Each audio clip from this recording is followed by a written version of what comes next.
Welcome to Navigating Charter Challenges, where we explore the journeys of schools facing significant hurdles and how these challenges are addressed through collaboration, innovation, and accountability. I'm your host, John Carwell. Today, we'll be diving into the story of Bethesda Academy, a Bethesda Academy School in Cincinnati, Ohio, once a high performing K through 8 school. Bethesda faced rapid decline in academics, leadership stability, and overall organizational health. This episode will examine how the Thomas B. Fordham Foundation, as Bethesda's authorizer, worked to identify the underlying problems and chart a path toward improvement. Bethesda Academy began as a model of excellence, a school with a strong founder, bold mission, and a deeply immersive culture. But as the school grew and circumstances shifted, cracks began to appear. Challenges multiplied, like declining student performance, teacher turnover, governance issues, and a lack of leadership succession planning. The pandemic added even greater strain, forcing the school to cut grades 9 through 12 and focus solely on its K through 8 population. Today, we'll unpack how the foundation responded, what they learned through the process, and how these lessons are shaping the way they support schools across Ohio. Joining me today from the Thomas B. Fordham Foundation are Lisa Halpin, School Quality Analyst, Miles Conan, Controller, and Sampson, Director of Applications and Contracts. Welcome, Fordham team. Thank you. So to kick things off, we will start with Theta. The first question I have for you, Theta, is Bethesda Academy was once a standout in Fordham's portfolio. Can you describe Bethesda Academy's early success and what made it unique in its community and within your portfolio? Yeah, when the school opened, it was one of those situations which a lot of charter schools find themselves in with a great idea, a just incredible founder, and she wanted to do something really wild and innovative, and that is have a community-based immersive model in Cincinnati because she saw the struggles of urban children of color in that they did not feel that they belonged, that they do not feel surrounded, that they do not feel that they could impact their communities. So that was a really different model at the time, which was in, gosh, uh, the late 90s, early 2000s. They were one of the first. Um, their success was just crazy wild, I'll say. The community totally bought into them. They had a lot of businesses, leaders, just a lot of support, and they did really different programming, using, not only a community-focused model, but a really student work-based model. High quality instructional work was their grading scale, and they just surrounded these kids and just had incredible success. Another, they founded one of the first Lego teams in Cincinnati, and those kids from this little 300 charter school won the Cincinnati-wide competition year after year after year. So, they just had this immersive, great idea, and the kids just blossomed. Thanks, Theta, for that introduction to how the school started. Um, but the engine light started to blink. So what happened? The school eventually faced some serious challenges. What were the first warning signs that Bethesda was beginning to struggle academically and organizationally? Yeah, they had moved to a unique building, as they moved along, and it was actually, the first hospital in Cincinnati where African American women were able to go. So it was a really cool building in a really neat neighborhood, and they, again, were improved the building, made a community playground, but after about 5 years in this facility, it was as if they were getting tired, and by that, I mean when you would walk in, there wasn't the same energy. Some of the founding people had left. Um, More discipline problems. Academics that were one of our best performers, each year just kindly gradually moved down, and, when they expanded to high school, they really didn't have the expertise, I would say, and the students struggled, particularly at the high school level. So those were the first signs, and then really not a growing enrollment. We kind of saw stagnant enrollment and a lot of turnover of teachers, as well as increased student movement. Thanks, Data. That's really helpful. Let's drill down a little bit in one area, specifically around leadership. So, leadership, and you said turnover played a major role in the school's decline. How did the departure of the school's founder and a lack of succession planning affect its stability and direction? Yeah, Dr. Linda Brown was a force. Born in Cincinnati, raised in Cincinnati, taught in Houston schools, very successful principal and superintendent. Came back, wanted to start up this school. Uh, she built it, she drove it, she wrote the school song. She was there every day and she was just the school. Um, as she really came to the point where she was ready to leave. She had some people lined up behind her that were just not successful. They were not able to take her vision and plan, and they were not ready, I'd say, to take on that lead role. So her absence and her kind of moving out really saw cracks in how there really wasn't a succession plan. She had identified people that were her team, but hadn't identified anyone to carry the torch. Understood.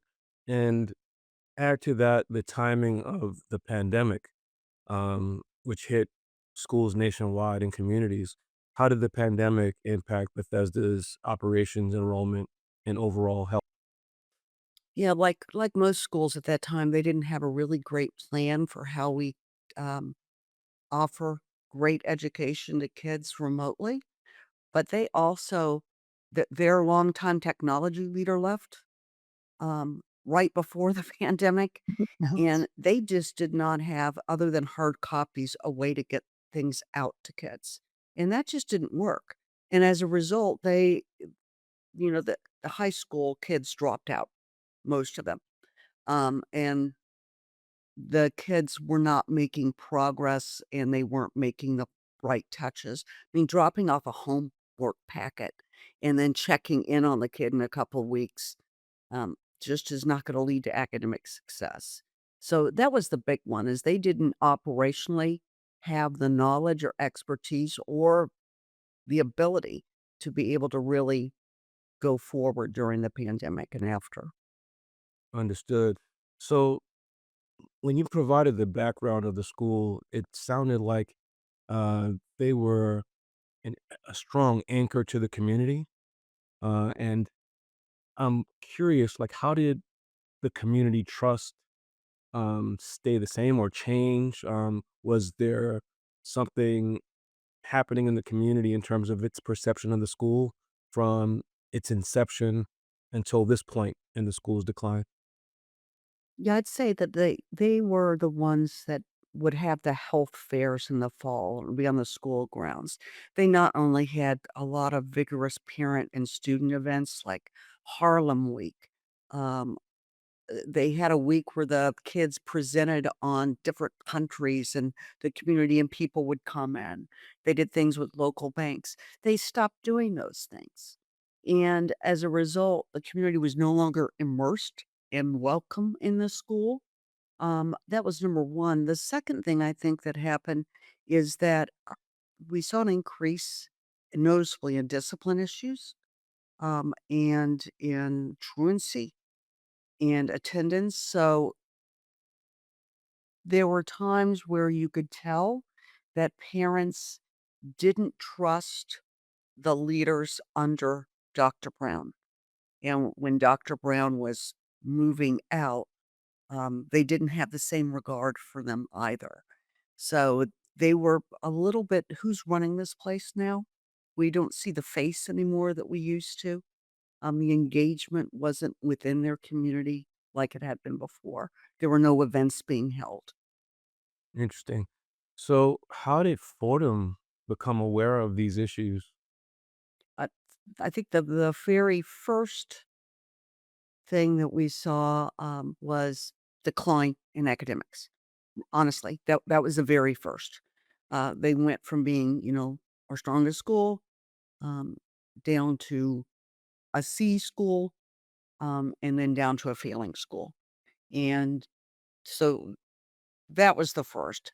The second was that through our regular interaction with the school, and Lisa and Miles will talk about this a little bit more, uh, they became more guarded. They really didn't want us just popping in. They didn't return our calls, return or respond to us when we were asking them to dig into why is this happening. So we kind of felt almost in a way shut out. To me, that was a big trigger. I'd say the last trigger was really strictly environmentally. When we would go visit the school, it, you know, broken windows, not clean facility, Mm, classrooms in disarray, a lot of noise in the hallways, just not a in control, calm, supportive environment. very interesting the shift that happened and the compounding effect of the pandemic.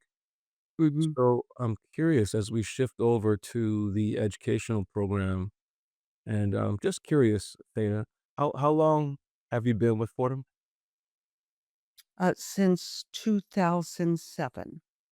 Okay. Wow. So Yeah, almost and 20 years. yeah, long enough time, and then I actually worked with another nonprofit, that was supporting back of the house school and vendor relationships 2 years before that. So I've known them since 2005, Bethesda. Thank you. Thank you. And so now that Fordham's aware of the problems, you're seeing some guarded behavior, a downturn in academic performance. So from Fordham's standpoint, what does the improvement plan look like? How do you begin to intervene to turn things around as an authorizer?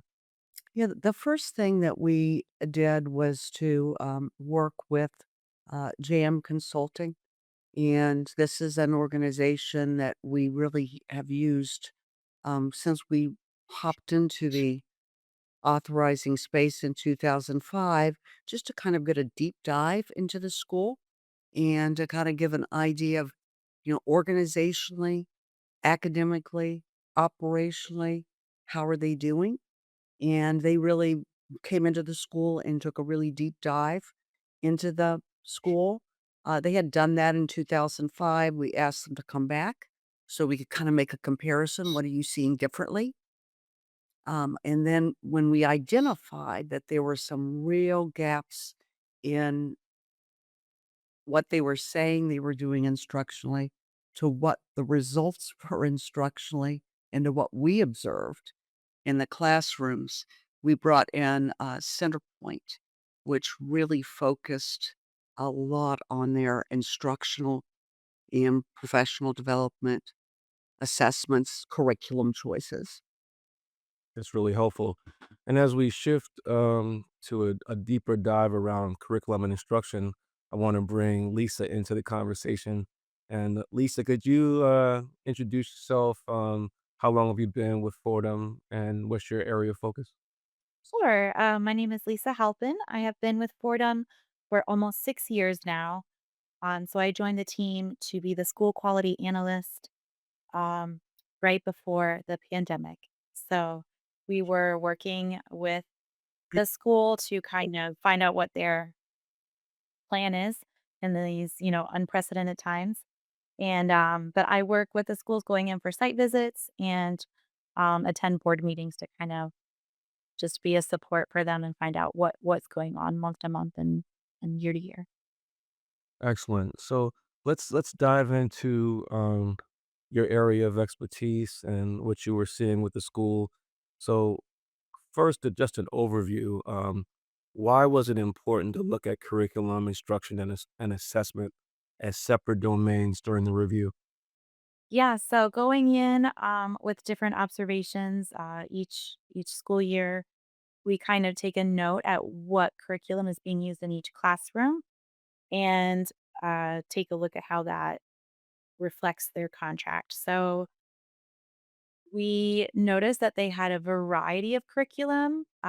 Some were considered high quality, some were not, or only partially for the different grade bands.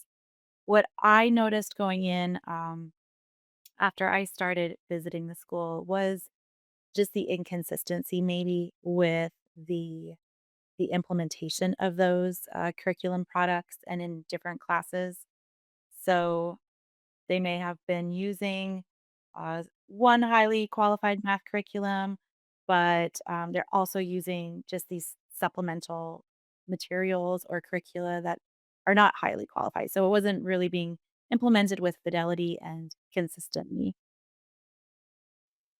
What relationship, if any, did you see to the leadership piece around these areas? And I guess, like, was that a key piece around, I guess, the loss of the instructional vision? Was the turnover? Or what did your analysis reveal as to, like, the why of it started off strong, as we heard from Theta, but, what was the breakdown, and how did it get to that place? Yeah, I think so. There was probably a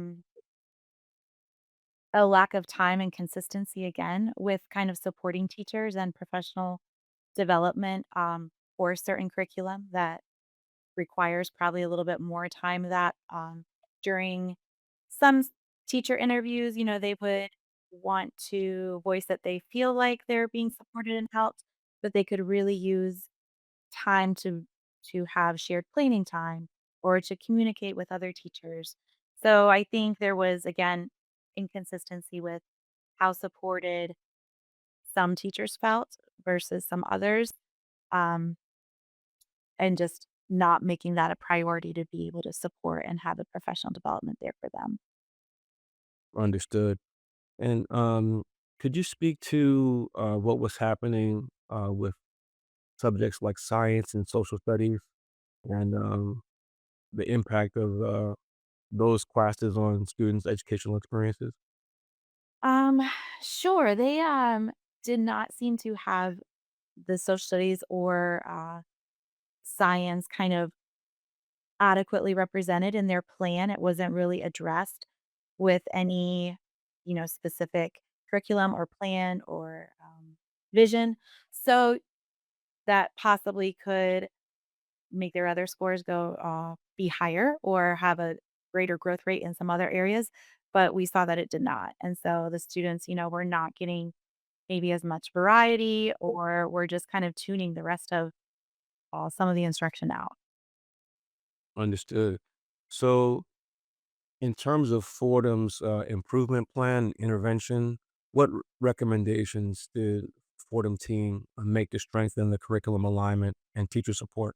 Yeah. So, first of all, to be able to kind of implement this cohesive professional development piece for all teachers and focusing on using curriculum with fidelity, um, keeping rigorous academic standards in their, curriculum, but also within the instructional model and just from classroom to classroom, making sure that the teachers were all on the same page with aligning their expectations and their instructional practices to the vision. And how long did it take to, see the recommendations come to fruition? Um, I think there were some recommendations that we did not see come into fruition. So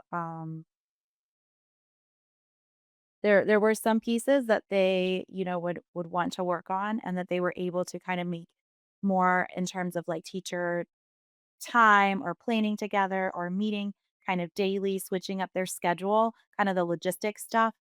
Um, this was also a time post COVID where the teacher hiring process was a little more difficult. professionally, people were hesitant to come back into a school or into a classroom. And I think they also ran into some of the situation where maybe the teachers were not as qualified or correctly licensed. They, were had to work hard to quickly get a substitute license. So all of that goes into the classroom of what are the instructional practices and how are they using the curriculum there. So, did the school do a completely remote educational plan, or a remote plan? How did they structure their instruction during the pandemic? Yeah, they were completely remote for a while, and honestly, I'm not even sure when they came back. The fall of 2020, so they were remote, all of the spring, the rest of the school year. I believe maybe during that next school year, it was optional for parents and students to choose, if they would be willing to come in or not, if they prefer to stay remote. And then at some point, I think that turned into students are on like an A and B schedule so that not the whole school would be populated on every day. So they would like have this schedule where, half the students could come in this week and then the other half could come in this week. So still very, very part time. Um, and honestly, the school was dealing, with families that were just simply saying, no, we cannot chance this right now. We cannot come. Understood. So, help us understand the role or the collaboration between your office, JM Consulting, Centerpoint, in terms of helping the school to turn the corner with all of these challenges. Yeah, sure. I can speak from my experience with them. I did not work with them during the JM consulting, so I'm not sure what happened before I joined, but we went Centerpoint came on a site visit with us and did various classroom observations and interviews and we kind of worked as a big team for a day on site and also developed a report for them which we include in our site visit report to the school board, and their report was also provided. So from there on out, we kind of gave them indicators that they and recommendations that we needed them to meet in terms of student academic growth or board development, all the kind of things that we saw as high priority and when they needed to kind of accomplish those tasks or when we're going to check in on them again. So those kinds of things were kind of reported to the school leader and the school board. And give us a sense of when these recommendations and supports started to take root and when you and the office started to see some movement in the right direction. Um, that those recommendations and kind of like conditions, I guess, and progress report were given, I believe, like in the spring of the school year.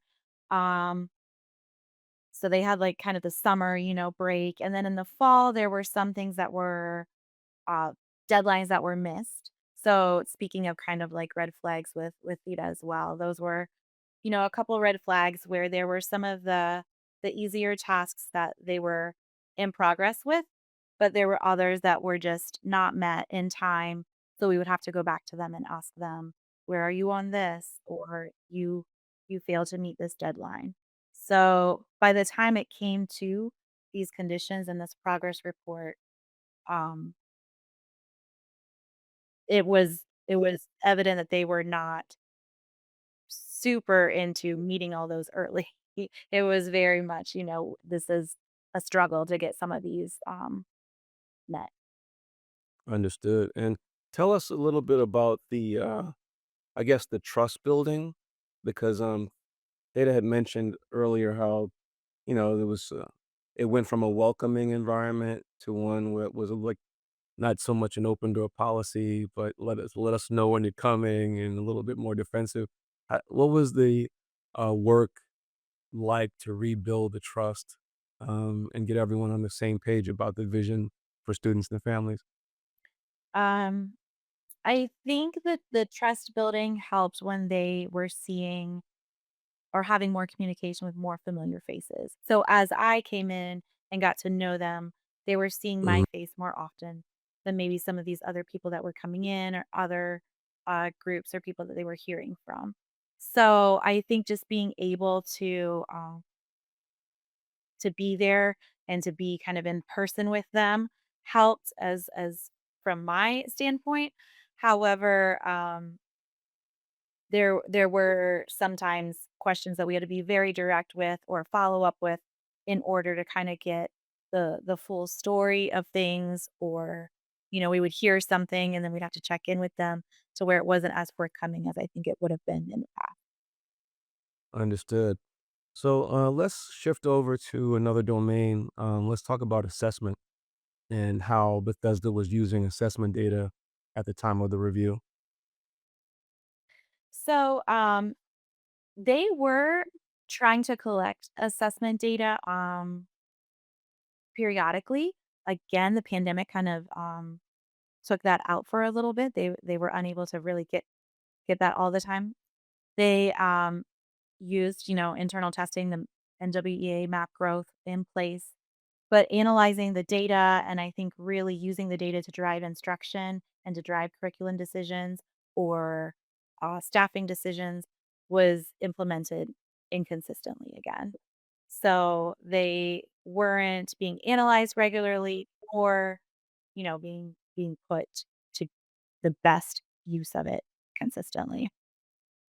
Understood. And let's talk about students with disabilities. What percentage of the school enrollment, approximately, was students with disabilities, and how through assessment and other means were the schools was the school meeting the needs of students with disabilities? I'm so sorry. I don't know. I don't know the percentage that they had with disabilities. I think it was definitely larger than what they were able to serve within their building. There were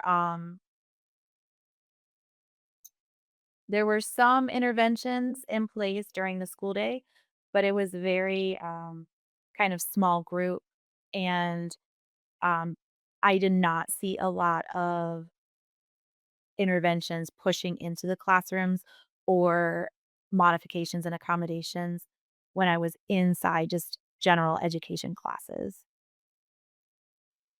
And then in terms of teacher and leaders' understanding of assessments, um, it sounds like maybe when the school started strong, there was a greater understanding, but some type of dip.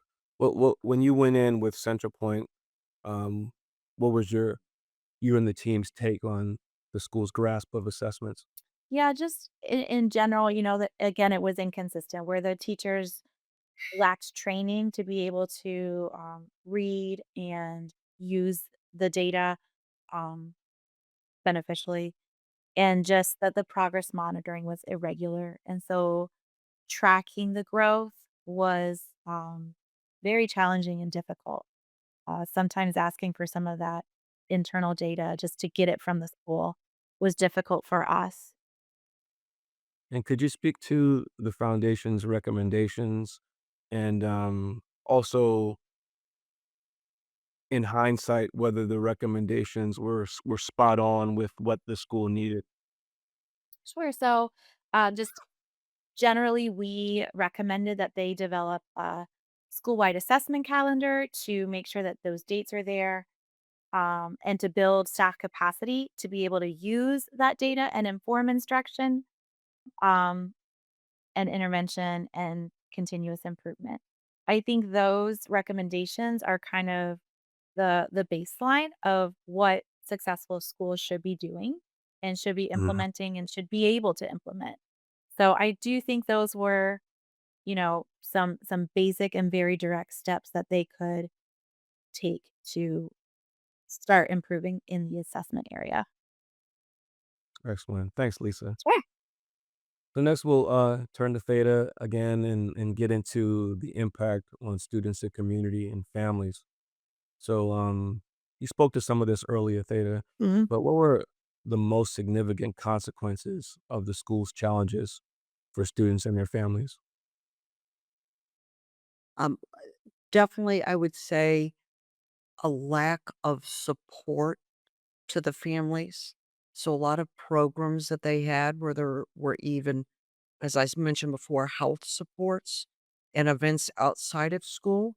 We didn't see the school clubs happen after school, and that really put a stress on parents because they were depending on the school to be a full partner as they had promised.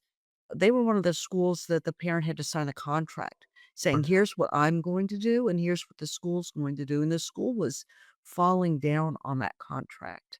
So the parents really lost faith. Even during school-wide events, one of the events I referenced was, with the kids would take weeks and then teach their parents and the community about, uh, a certain country. It was called Culturama. They stopped that event, where they had been highly engaged in Lego and in robotics contest. They stopped doing those. When we saw those drop off, and, the reasoning that was given to us, was that they, wanted to focus on instruction. We also didn't see the focus on instruction at the same time. So we could see really a lack of faith, not as many parents engaged as aides and helpers in this school.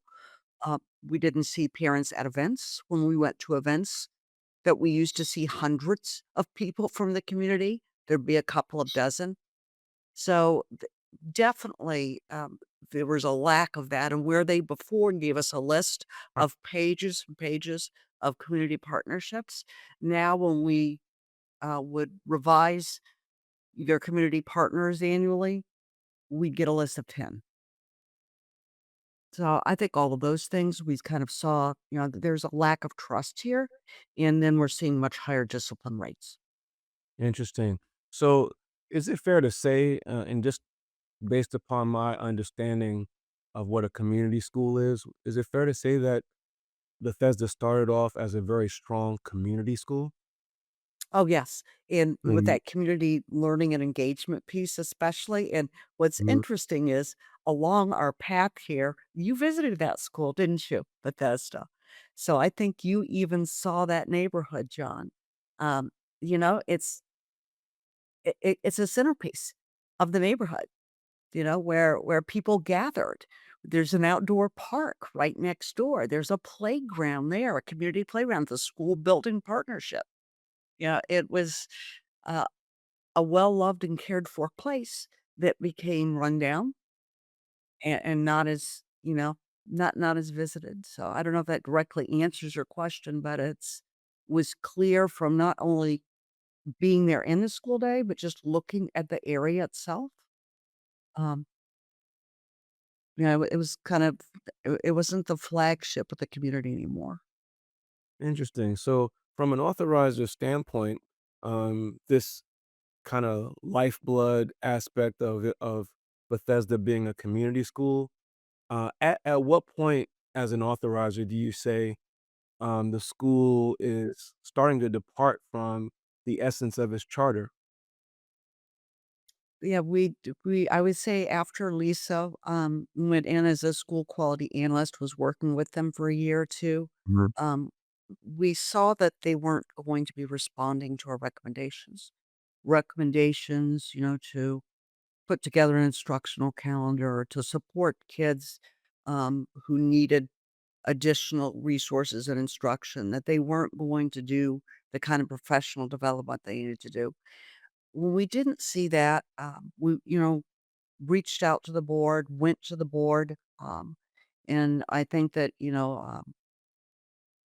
they were not receptive to that, what you need to do and what changes we need to see. And as Lisa said, we put together a pretty rigorous, here's what needs to happen in the next 12 to 24 months. And they would continually not hit those benchmarks. Mm, So at that point, we realized that we didn't know. We knew that the school board cared deeply. They had good board members, but they really weren't influencing. the instruction and where the school was going. And we saw that it wasn't sustainable because they did not have a plan going forward for the leadership. So then we started thinking, I think, outside the box and what this is an important school in the community. What can we do to work with this board to really get the school back to the place in the community and to the academic results? Very helpful. It's just it's interesting the pearls and the information that we're able to pull out of this because we talked about this school before, but it's just even in this discussion. So this is actually our first podcast with a team, so to get the various perspectives on this, so that's a perfect segue to Miles. You're talking about the board, and so in our context here in Delaware, the board gets the charter. So the board is ultimately responsible for the charter, not the school leader.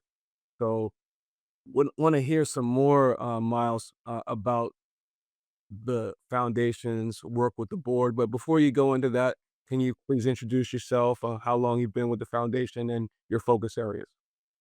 Sure. My name is Miles Connon, and I'm the controller for the Thomas B. Fordham Foundation sponsorship operation in Dayton, Ohio. And I've been with Fordham for a little over 12 and a half years. Oh, Happy to be here, John. glad you're here as well. And also good to see some folks who have been in the authorizing business for more than a minute. So, um, let's kick it off, Miles, by talking about the first steps that Fordham took once the root causes were identified. Like, what was it like to interact with the board and kind of get on the same page around what the authorizer saw and what the board was seeing? Wow, you're just taking me back there. It's all coming back now. Yeah, I think the more the number one thing that sticks out in my mind is the fact that Fordham went into uber proactive communication mode. And, I guess I would be remiss to say that we attended every board meeting over the course of a little over a year, actually. And, eventually the situation became one of school closure versus a management takeover situation. And I think getting the board to understand that that was exactly what was happening was a key hurdle. And again, that took over a year. Lisa was there every meeting with me, and it was a struggle at times to convey that thought, because I mean, running a school is hard enough as it is, but when you have these challenges and additional challenges with COVID at the time, it made it almost impossible to some board members, and that was the real challenge initially in dealing with that board. Great folks who always had the children's best interest at heart. I think that's what really was a key asset with that board. They really cared. They really cared about the community. They really cared about what happened to the children, and it made our job, Lisa and I's job, a bit more palatable. Hmm. So, um, your teammates mentioned some turnover in the leadership. Was there some turnover in the board as well? Great question, John. Luckily for us, the board was pretty consistent throughout that last year of operation. But again, this whole situation stemmed from a, classic case of founder's disease, right? Where you had such a strong leader for many, many years.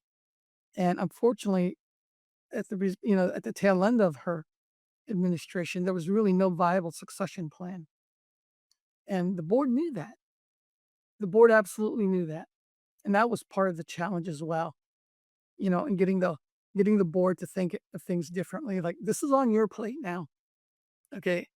The leader is leaving or has left.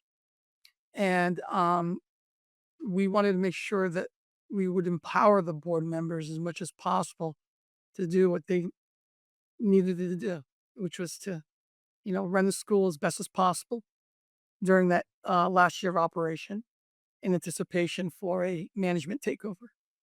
So bring us into the room around that whole, I guess, level setting around management takeover versus closure. Like, when did the board actually get it? That more serious than what they initially thought. Boy, Lisa and Theta can really contribute to this one as well. But I'm going to give you my short version, and that's that level of communication is so complex. Because you have different board members, you had 5 different board members for 5 different backgrounds, 5 different personalities, and you may be presenting the same message, but that message being received is being received in 5 different ways. And I think, you know, that played into it, at least initially. But I think the other dynamic that was going on was, the board really wasn't as empowered, in previous years as it was during that last year of operation, when they actually, deep in the heart, knew that this was on them and the decisions they made would affect a lot of children and a lot of families. And I think that was the moment when they actually began coalescing as a unit, right? As a board, no longer as individual board members that supported a strong leader and a strong founder. Understood. And just by way of, you know, the school's makeup, when it first opened, how many students did it have when it first opened? Like going back 12 and a half years, I would say they were hovering about anywhere between 350 and 400. When it first opened, they were under 300 for sure. But the vast majority of years they were hovering within that 350 to 400 mark, and their apex enrollment numbers were probably around 450. Got it.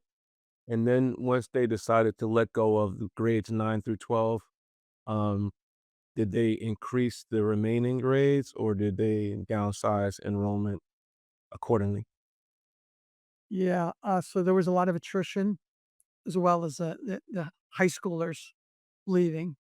So, in effect, the net effect of all of those factors really caused enrollment to come down less than 50% of what it typically was. So they may have been operating, let's say, in the 360 range, but now, a year later, they went down to roughly about 150, Wow. even 160. Wow. Yeah, So at the yeah. controller, um, your eyes were probably jumping through the roof. Oh, it was, quite an adjustment, John, I have to be honest. I mean, now I have to say, though, the timing of it was really peculiar because it was during the COVID years, okay? Mhm. And as you know, schools were swamped and flush with federal monies from ESSER.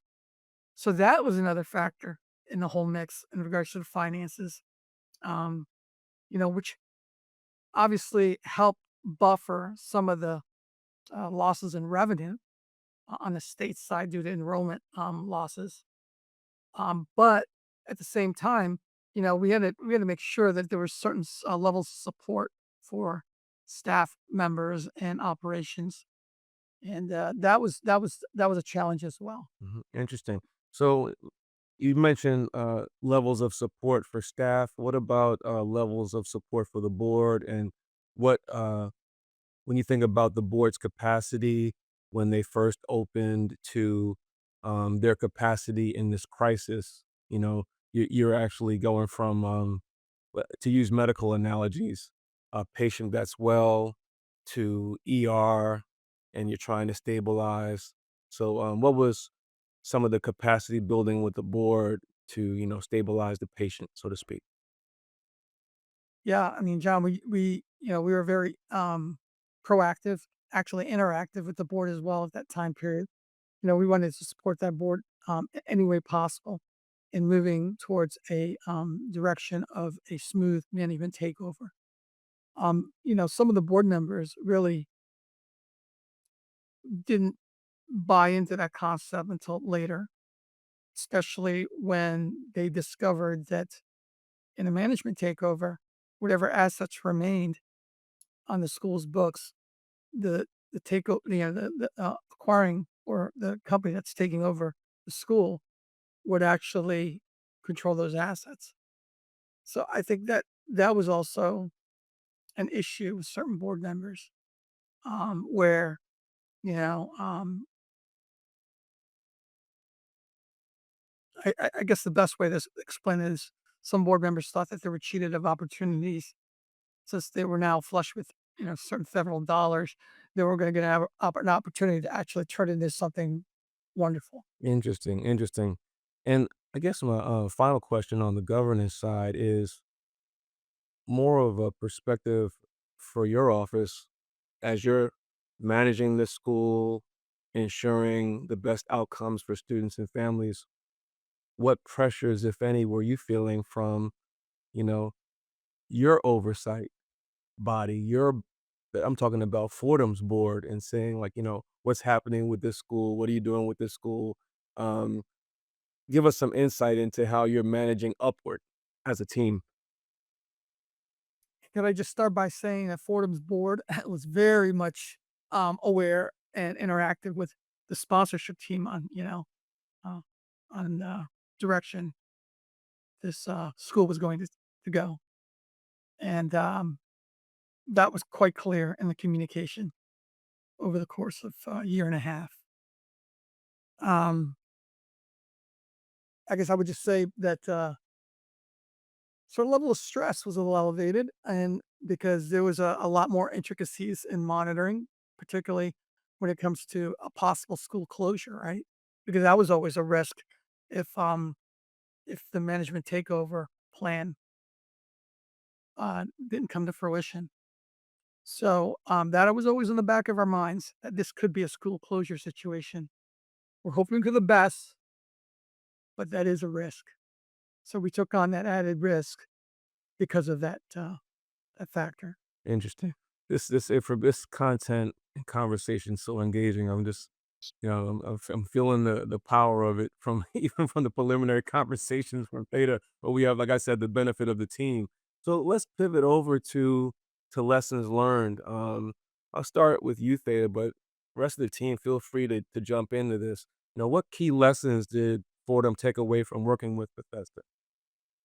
Yeah, from my perspective, the probably the biggest, um, is that even before Lisa joined Fordham, um, we realized that we as an authorizer had a gap in providing good instructional feedback, except for someone on a consultant basis. So we made the decision to hire school quality analysts and to hire people with instructional and curriculum knowledge that could really support schools in that way.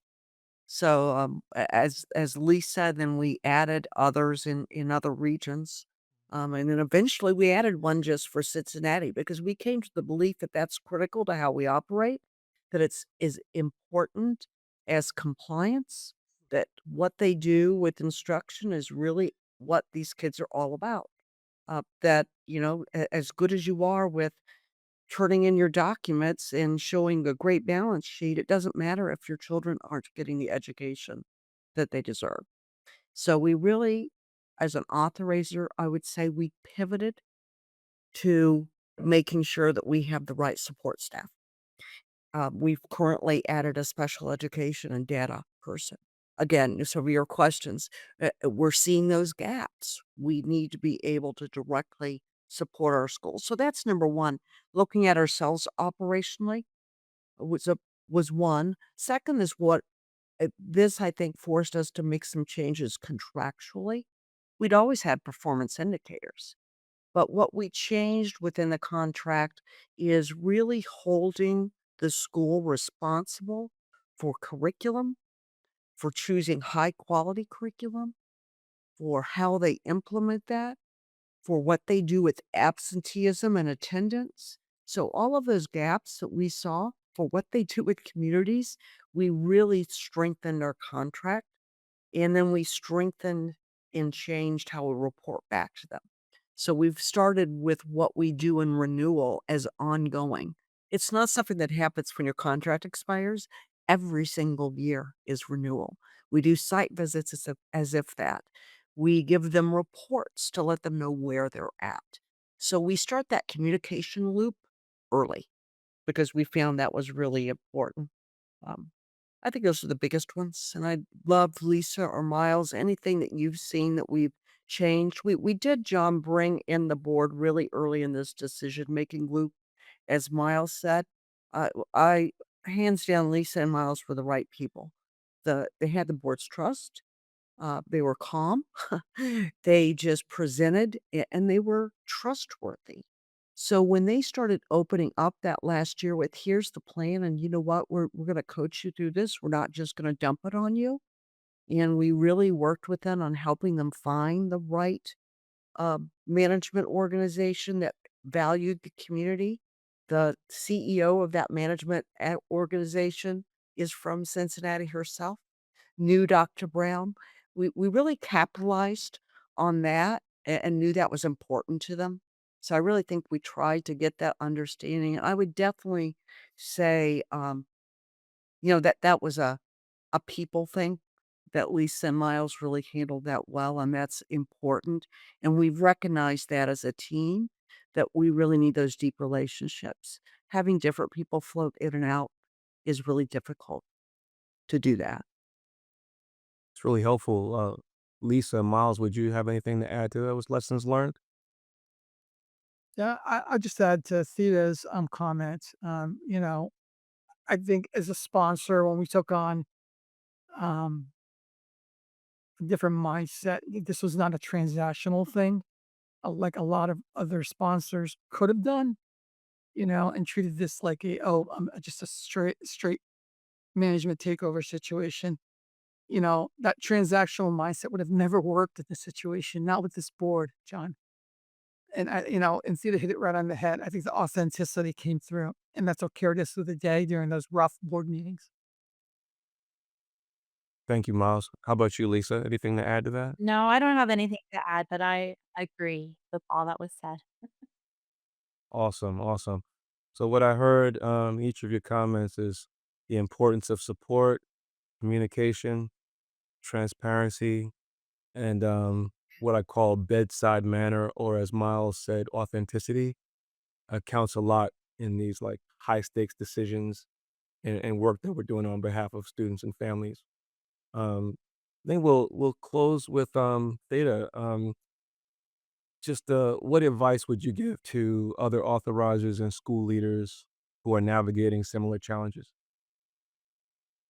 I think we all need to keep our eyes on the focus, and that's the kids, their success, and the communities that we're in. And to me, as long as we're all there, we're going to get the other things taken care of. I think if that's the focus, I think it's important too that we understand the standards, that Mhm. the school's high standards for how they impact the community, that was important, in that what our board wanted was very important with high standards for curriculum, for instruction, for progress, and how those could work together. Excellent, excellent. So I just want to thank you all for this podcast. Um, as the host, very engaging, very rich discussion, and then just having each of your respective perspectives in this conversation has shed a lot of light on the school and what's happening. I'm curious, what's happened with the school? Where are they today? They actually are, doing very well. Miles, within that building, they now have upwards of 300, right, Miles? They have 2 separate LEAs, so some of the things Yes. they've done is they've changed the organizational structure, Yep. but it is a cohesive board. They operate 3 different, buildings in Cincinnati. There's been, just I think a lot of I actually interviewed a student, uh, a year after the management takeover, and he looked at me, and this is a kid who's in 8th grade, and, he started as a kindergartner. He said, "I feel safe here." And I was like, "Oh my gosh," for an 8th grader to tell you he didn't feel safe for a while, but now he feels safe. To Mhm. me, that was extremely meaningful. So, Wow, wow, that's so inspirational. yeah. Um, and it was such a great ending to a very challenging story of you know, challenges plus the pandemic, but look where they're at today, due in large part to the collaborative energy and work that you and your team have done. So I appreciate hearing the story. And to close out, I just want to say, the story of Bethesda Academy is both a cautionary tale and a message of hope. Through collaboration and accountability, Fordham and Bethesda were able to identify some deep-rooted issues and begin the process of rebuilding trust in academic excellence. And the lessons learned are shaping stronger systems for all schools under the Thomas B. Fordham Foundation's oversight and ensuring that students remain at the heart of every decision. So thank you for joining us on Navigating Charter Challenges. Be sure to subscribe for more stories of innovation, resilience, and transformation in education. Until next time, I'm John Carwell. Stay inspired and keep working harder toward brighter futures for every student. Thank you. Thank you all.